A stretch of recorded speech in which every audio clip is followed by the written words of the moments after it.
चुनाव हम की रणनीति पूरी तरह से बन चुकी है और चुनाव वहाँ हम क्षेत्र में मैदान में हैं।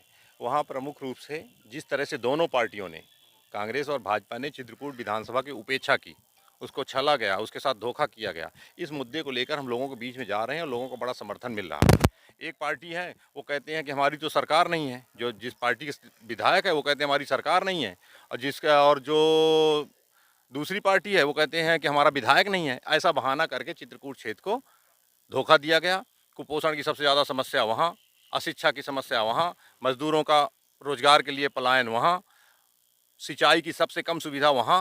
तो इतना उपेक्षित किया गया इन लोगों के द्वारा और वोट लेकर चले जाते हैं और 5 साल लौट के झांकने नहीं आते। नीलांशु चतुर्वेदी जी कल पत्रकार वार्ता किए रहे, हमने सवाल किया कि आपके यहाँ मझगमा चले जाइए तो लगता है कि दुनिया की सबसे बुरी जगह पे आ गए हैं, आपके मझगमा में सबसे ज़्यादा कुपोषण है, आप विधायक रहते, आपने इनके लिए क्या किया?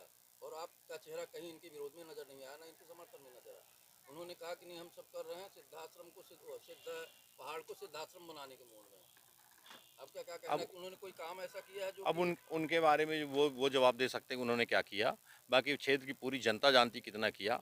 मैंने देखा उनकी पत्रकार वार्ता में भी कि 5 साल की विधायक निधि का हिसाब देने के अलावा उन्होंने कुछ कहा नहीं। अगर कुछ मुद्दे होते, विपक्ष के भी विधायक थे तो कहीं पर क्षेत्र के विकास के लिए लड़ते हुए दिखते, अधिकारियों से लड़ते दिखते, मंत्री से मिलते दिखते, मंत्री को पत्र लिखते दिखते, मुख्यमंत्री से मिलते दिखते, क्षेत्र के लिए संघर्ष करते दिखते, तो लगता कि ये क्षेत्र के लिए चिंतित हैं। तो ये लोग सरलता से वोट पा के जीत गए हैं तो क्षेत्र को बिल्कुल भूल गए थे। इस बार चित्रकूट क्षेत्र की जनता इनको सबक सिखाएगी। इनको विरासत में मिल गया था प्रेम सिंह की, तो इसको इन्होंने मूल्य नहीं समझा, ना ही जनता की सेवा की, ऐसा जनता का कहना है। अब वो तो जनता जवाब देगी जो 5 साल में इन लोगों ने उपेक्षा की क्षेत्र की। जनता पार्टी से सुरेंद्र सिंह गहरवार जी हैं, बोलते हैं कि इस बार हम भारी मतों से जीतेंगे, हमने जनता के लिए बहुत सारे काम किए हैं और बहुत सारी बातें करते हैं। इस पर उन पर आपका क्या कहना है? नहीं, उनकी पार्टी के वो प्रत्याशी हैं। भारतीय जनता पार्टी एक ऐसी पार्टी है कि जो उम्रदराज लोगों को ढूंढ ढूंढ के ला रही है, जो चल नहीं पा रहे, चलने में हाँफ रहे हैं, ऐसे लोगों को प्रत्याशी बना रही, न केवल वहाँ अन्य सीटों में भी।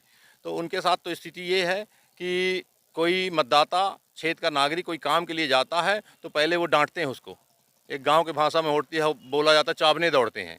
तो चावने दौड़ने वाले आदमी है। भारतीय जनता पार्टी को ऐसे ही लोग पसंद हैं।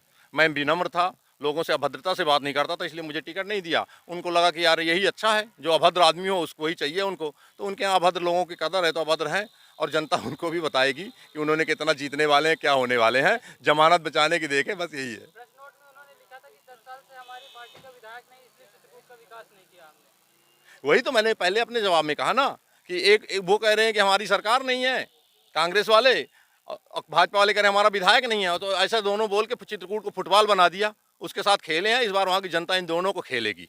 आप अपनी लड़ाई किससे मान रहे हैं? किससे आपकी लड़ाई? लड़ाई हम किसी से नहीं मान रहे, लोकतंत्र है, चुनाव है, वो दोनों लड़ाई माने कि कौन सेकंड में है और कौन थर्ड में है।